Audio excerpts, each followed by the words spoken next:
Are you feeling overwhelmed by life's clutter? Delete what drains you and let your mind breathe again. Get your copy on Google Play today.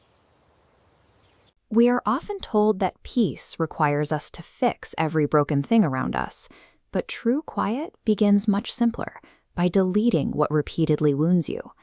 Society asks you to be endlessly reachable, praising your endurance and boundaryless love as virtues, while masking the heavy toll collected directly from your nervous system. Eventually, you face a quiet but absolute choice: continue performing for the comfort of others, or reclaim the right to your own psychological survival. Tolerating a disturbance carries a hidden tax. You look calm at the breakfast table, but yesterday's toxic conversation is still sitting right there with you, draining tomorrow's clarity. Your attention is the living material of your work, your sleep, and your tenderness, never a public resource for anyone demanding a place in your weather. This is the door that closes without apology. A locked room is not an act of cruelty. It is the first necessary wall of your peace. Some will call this distance coldness, because they can no longer spend your energy so easily. Deletion is entirely distinct from hatred. Revenge keeps a person active in the center of your life, while deletion removes the center entirely. It dismantles the sacred traps of family and romance, asserting that tenderness is never a valid permit for someone to repeatedly reopen an old wound.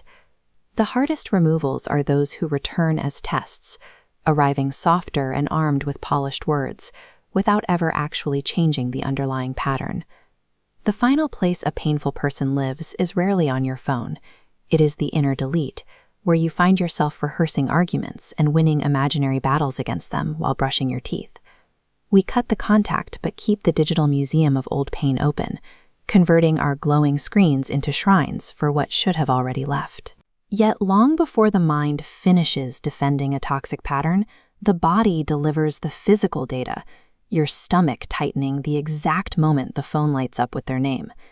If maintaining a presence requires your self-abandonment, that presence has already asked for too much. After deletion, the silence can feel unfamiliar, even frightening, as the room begins to learn its own size for the first time. Protection requires standards that only open from the inside. You might become less convenient to the world, but you finally become inhabitable to yourself. The diagnostic is simple. If a behavior repeats and your limits are mocked, the access must be removed. The life after deletion sounds different. It is built on short, firm refusals that stop carving doors into the walls of your peace. I will not discuss this further. This does not work for me. My peace is not for rent. Read The Power of Deletion by Faramarz Kowsari.